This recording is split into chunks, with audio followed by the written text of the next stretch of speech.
Video này chia sẻ ngày cuối cùng của mình ở El Nido với cực kỳ nhiều hoạt động. Khởi đầu là trượt zipline ngắm biển xanh siêu đẹp. Sau đó đi lạc và được các em nhỏ chỉ đường ở bãi biển Nakpan. Rồi lại đi bộ trên cao để ngắm toàn bộ thị trấn vô cùng ấn tượng. Hãy cùng tiếp tục khám phá El Nido cùng mình nhé. Ok.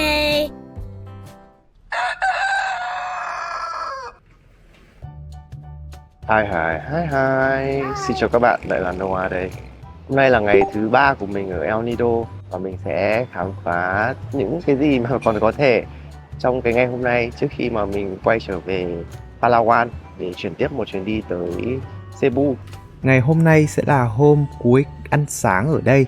Đợt này mình ở trọn 3 ngày ở khách sạn One El Nido Suite này thì thấy hôm nào họ cũng có món mới cả. Yeah. Bây giờ thì hết tiền mặt mất rồi, nên là sẽ cần đi đổi tiền. Ở ngay kế khách sạn của mình thì có một cái tiệm đổi tiền luôn. Tỷ giá ở đây thì không tốt bằng Manila, nhưng mà thôi cũng đành tạm đổi 100 đô. Và mình được 5.400 peso. Ok, thank you. Hôm nay cũng sẽ đi khá là xa và mình thì không có ý định đi xe 3 bánh như ngày hôm qua nữa, nên là mình sẽ thuê xe máy. Ok. Tiệm thuê xe máy này cách khách sạn của mình chỉ khoảng mấy trăm mét thôi.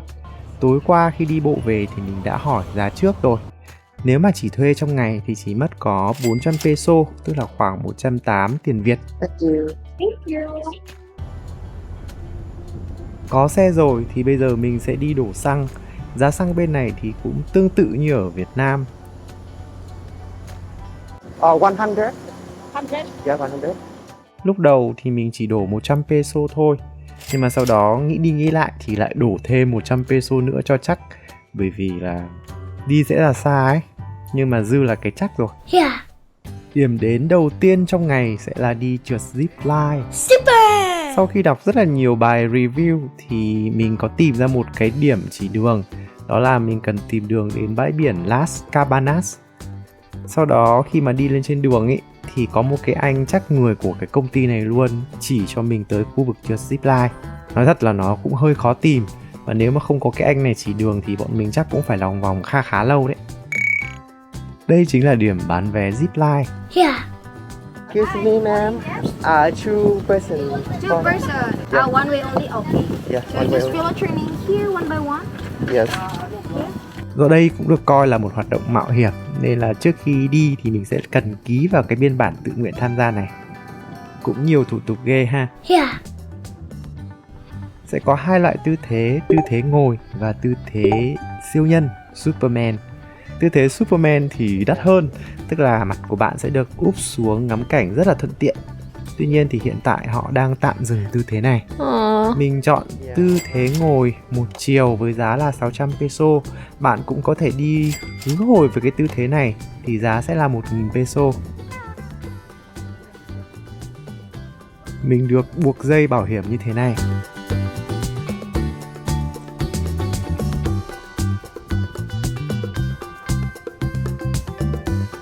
Sau đó là đội thêm quả mũ nữa.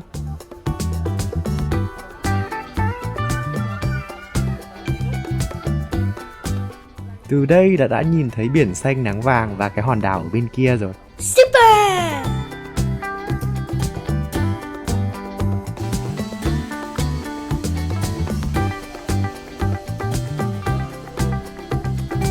Lúc mình đến thì chỉ có mình thôi.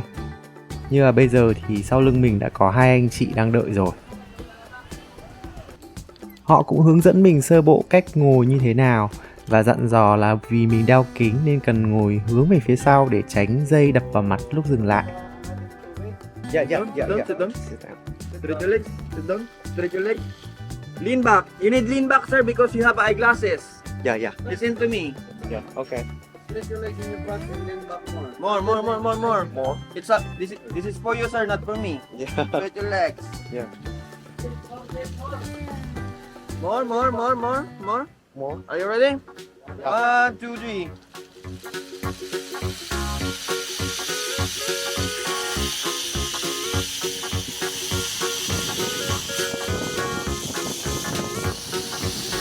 Cái dây này thì nó quay mòng chứ nó không cố định. Hèn gì thì nó sẽ rẻ hơn là tư thế Superman. nhưng mà cũng rất là vui các bạn ạ. Awesome.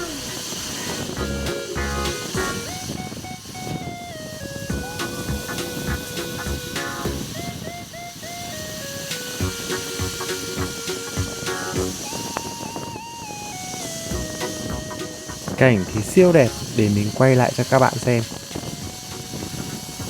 Từ trên cao nhìn xuống các bạn sẽ nhìn thấy trọn vẹn cái bãi biển này, Excellent. cực kỳ ấn tượng.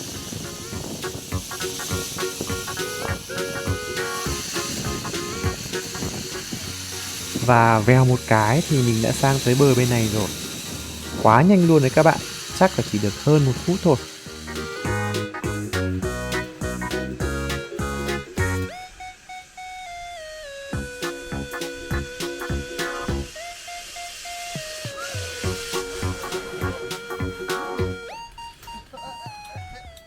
Vậy là mình đã chơi xong zipline, rất là đã luôn, nhưng mà hơi ngắn. So với cả là số tiền bỏ ra thì cảm thấy là nó quá ngắn luôn đấy. Nếu mà nó rẻ thì chắc là mình sẽ đu đi đu lại vài lần. Bây giờ thì mình sẽ đi bộ về chỗ cũ để lấy xe.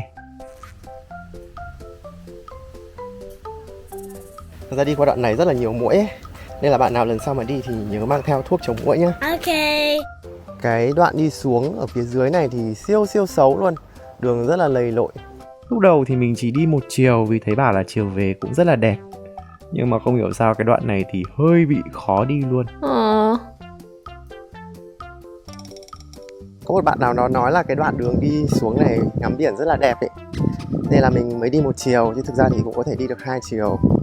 Tuy nhiên thì biển thì đẹp thật, nhưng mà đường đi thì đây các bạn có thể xem. Một điều hết sức cần lưu ý khi đi chơi zipline đấy là không mặc áo trắng. Cái áo của mình là coi như là xong, mấy cái gì kia là nó dính hết vào áo này luôn rồi. Uh-oh. Qua được đoạn bùn lầy thì tới một đoạn khá là đẹp. Biển ở đây đẹp ghê, chỗ nào cũng đẹp cả. Yeah. Cái góc đằng sau này vào buổi chiều mà ngắm hoàng hôn vừa từ trên zipline nhìn xuống sẽ là siêu đẹp luôn. Và cái cảm giác đi trên bãi biển này cũng khá là nhẹ nhàng. Bạn nào mà có điều kiện thì các cái resort hoặc là khách sạn ở đây.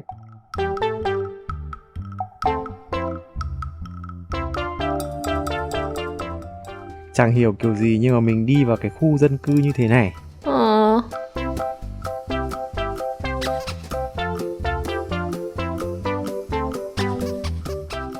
Có cô thì là đang giặt đồ. I want to go back the zip line. Downstairs.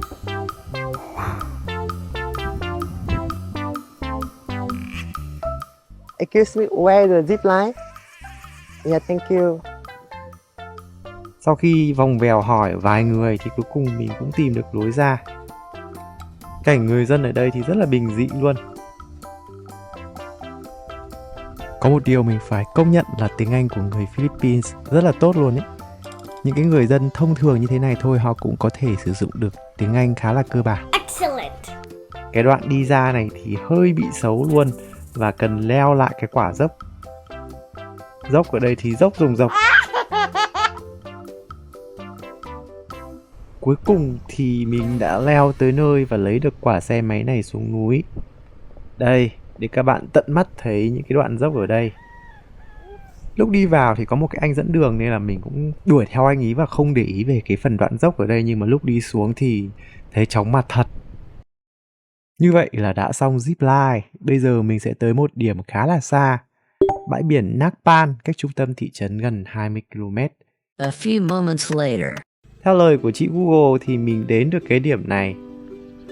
Tới đây thì phải gửi xe máy rồi vì toàn cát thôi, không thể đi tiếp được. Nhưng mà trông cứ hẻo lánh sai sao ấy. Theo đúng lời của chị Google thì bọn mình đã có mặt tại đây, biển Nacpan. Không biết là có đúng chỗ hay không, nhưng mà ở đằng xa xa kia thì biển khá là đẹp. Mình rất là phân vân không biết trước mắt có phải là biển Nacpan không. Thì mình gặp mấy bạn nhỏ này đi học về. How old are you? How old? I'm 9. Yeah. Yeah. Trong nhóm này có mấy em bé rất là ngoan. Ok. Cũng có một cái bé này thì nghịch xong trêu mình suốt. 2, 3, 4, So where is the nut pan 5, big? 6. Yeah, yeah. Yeah, over there, right? Thank you. Các bé thì kiểu tình nguyện dẫn mình đi tìm biển Nakpan. Nói chung cũng hơi lòng vòng, sẽ cần đi qua chỗ mấy em này ở.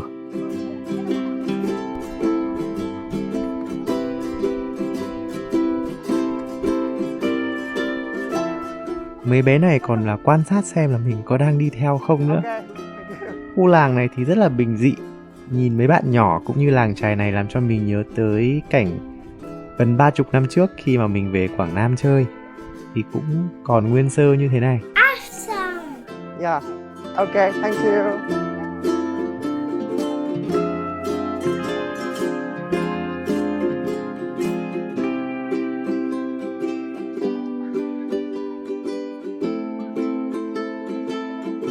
Here go. Yeah.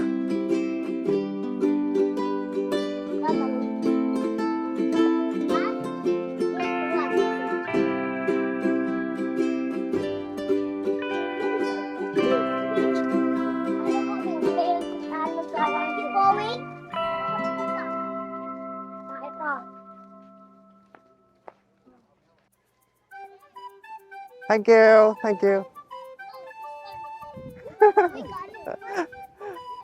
No, no. Thank you. Thank you so much.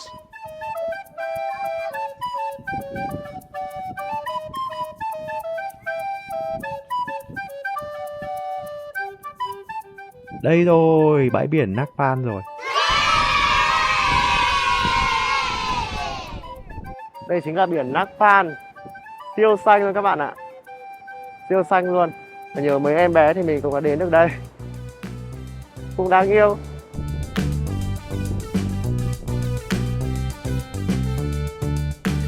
Bây giờ thì mình sẽ cởi giày ra để đi vậy vì hôm nay không mang đúng trang phục rồi. Wow, bãi biển đẹp quá, siêu xanh luôn và cát cực kỳ mịn. Màu xanh của bãi biển này rất là khác với các cái bãi biển khác, kiểu nó đậm hơn và rất là mãn nhãn. Sau một lúc ở đây thì mình để xe ở ngoài cũng hơi lo nên mình lại vòng lại. Ở đây thì cũng có khá là nhiều thuyền. Khu này thì chắc là khu của ngư dân chứ không phải là khu dành cho du khách. Quay trở lại cũng là cả một hành trình đấy nhá. Tại vì các bé kia dẫn mình đi lòng vòng nên là bây giờ mình tìm lại được đường cũng khá mất thời gian đấy.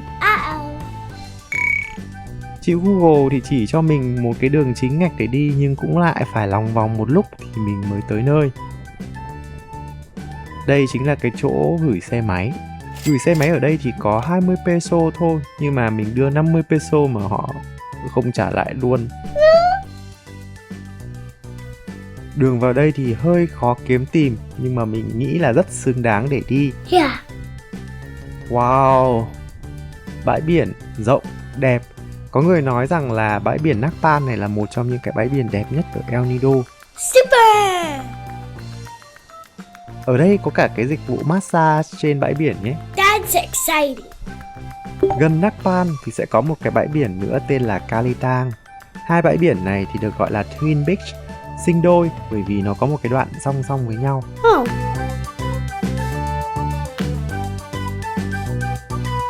Sau một hồi ngắm biển và rất thích thú thì mình cũng cần phải đi về thị trấn để ăn trưa. Vẫn nguyên tắc một an toàn một mới lạ. Mình lại gọi cái món mực adobo rất bồ kết hôm qua. Và hôm nay thì mình sẽ gọi thêm một món mới. Sau một cái hồi suy tính thì mình gọi cái món này. Món này là rất nhiều loại hải sản nấu với cả là súp bí ngô. Ăn thì nó hơi nhạt và kỳ. Kể ra mà mình mang theo muối tôm ớt hoặc là muối tôm chanh ý, thì chắc là ăn cũng ngon đấy. Nhưng mà mình không có. Thành ra là mãi mình mới ăn hết được. Vẫn còn thời gian nên là mình quyết định đi chơi một cái trò chơi mạo hiểm nữa. Đó là đi bộ ở trên cao, Canopy Walk. Awesome. Mình vừa mua vé Canopy Walk luôn ở trên Klook. Giá chỉ có 164.000 hơn một xíu. Bây giờ thì mình đang chờ cái anh tour guide để đưa lên trên. Trước khi leo thì mình một lần nữa lại phải ký vào cái bản cam kết này. Ngày hôm nay là ký quá nhiều thứ rồi. Tour này thì ở ngoài sẽ là đắt hơn, nhưng mà khi mà mình mua trên Klook thì rẻ hơn, khá là nhiều đấy. Super! Cái chỗ đi vào thì ngay cạnh quầy bán vé của họ luôn. Chờ một lúc thì mình gặp cái anh dẫn tour. Mỗi một khách hoặc là một nhóm khách nhỏ thì sẽ có một người dẫn tour luôn. Nên thành ra rất là chu đáo. Theo mình hiểu thì chủ yếu là họ làm cái nhiệm vụ đảm bảo an toàn cho khách. Speak Tagalog? Yeah, English? yes. Việt Nam. Yeah. Yeah. Okay, you write your name here and then Yeah. you made a minute. Sorry. Anh này thì anh ấy đi mải miết luôn. Đi theo bở cả hơi tai. Oh, Đoạn đầu tiên đi lên thì có khá là nhiều vách đá to như thế này. Cũng hơi mệt đấy. Là mình lại nhớ tới cái vụ mà rách quần ở Vang Vieng, Lào.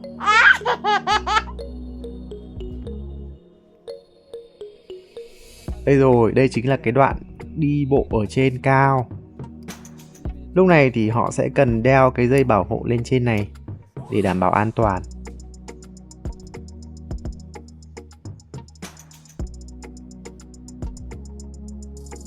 Cái lưới này ý, sẽ nối giữa hai cái vách đá từ bên nọ răng sang bên kia.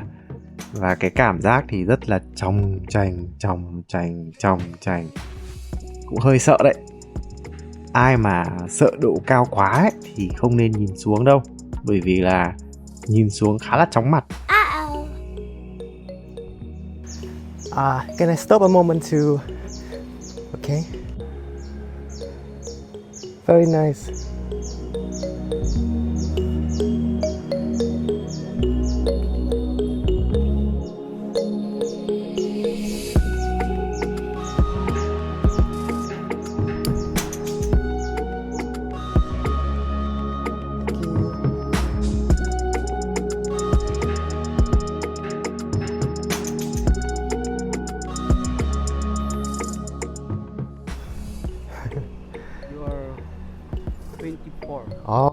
Sau khi mình hỏi thì mình biết rằng là cái anh dẫn tour này đã dẫn quá là nhiều người rồi, nên là người ta mệt với là cái nhiệt tình bị suy giảm thì cũng là điều dễ hiểu mà thôi.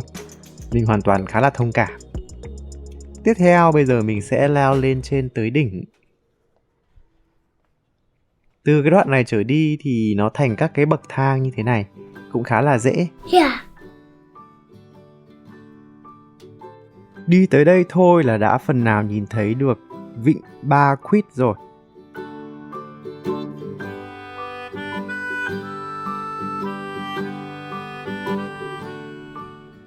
Như vậy là mình có mặt ở trên đỉnh của cái Canopy Walk này, và từ đây có thể nhìn thấy toàn bộ cái vịnh đằng sau với rất là nhiều tàu thuyền ở phía dưới.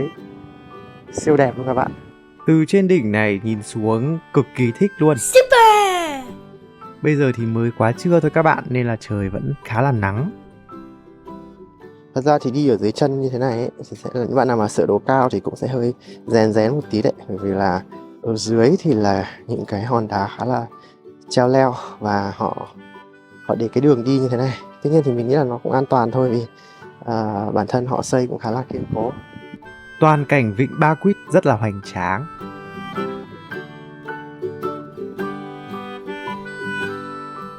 Để leo được từ dưới lên trên này thì mất chỉ tầm khoảng 10 đến 15 phút thôi. Và nếu mà mình leo nhanh thì chỉ mất tầm khoảng 10 phút. Và cái anh dẫn tour của mình thì chia sẻ rằng là anh ấy đã dẫn mình là khách thứ 24 trong ngày hôm nay. Nghĩa là người ta đã đi rất là nhiều rồi.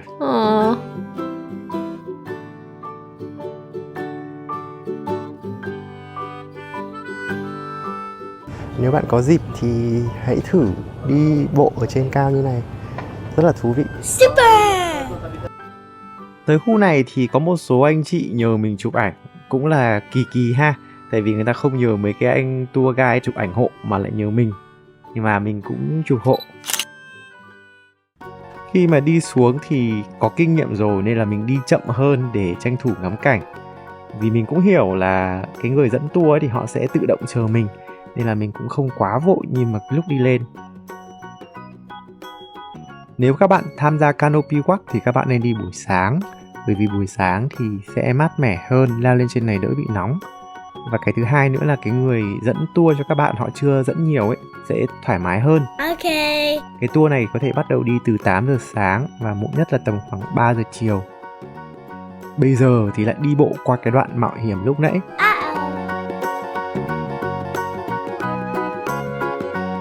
Tới giờ này thì bây giờ là mình mệt phờ râu rồi các bạn ạ. Đi quen rồi, nhưng mà mình vẫn cảm thấy trong tránh các bạn ạ. Không hiểu sao là đi lần 2 lại còn cảm giác là trong tránh hơn lần 1 nữa. Chắc là bởi vì lần 1 thì mình không quá để ý tới phần dưới, nhưng mà lần 2 thì mình ngắm kỹ hơn, cho nên nó rung lắc hơn. Thật sự thì với cái mức giá rẻ thế này thì đây là trải nghiệm rất là nên có ở El Nido. Yeah.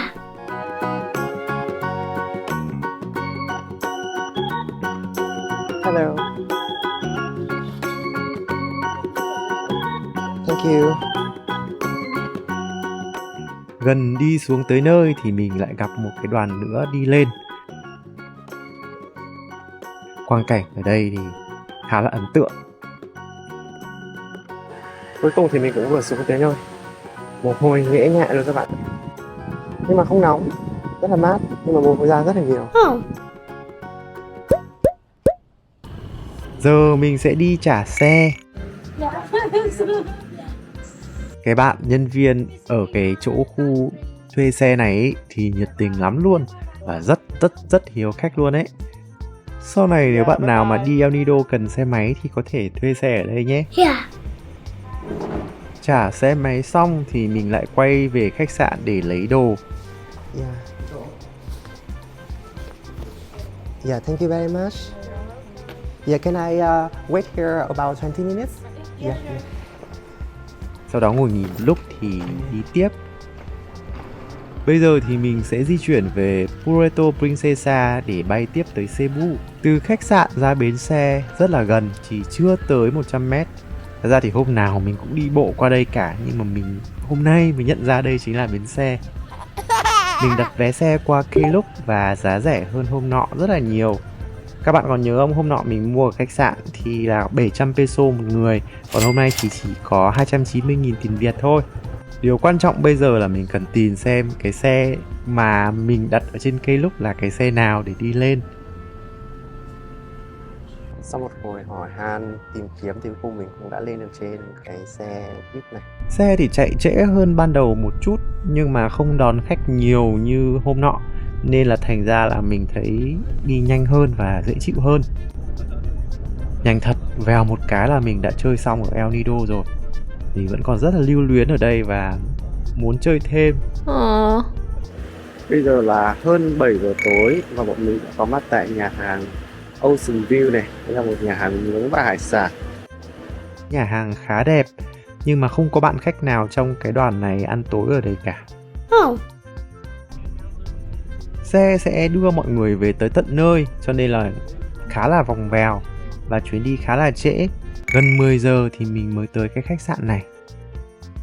Cái khách sạn này thì bọn mình chỉ book để ở tạm tối nay thôi. Trưa mai thì mình sẽ ra sân bay. Mấy cái bạn lễ tân ở đây thì nhiệt tình lắm, chỉ rất là rõ.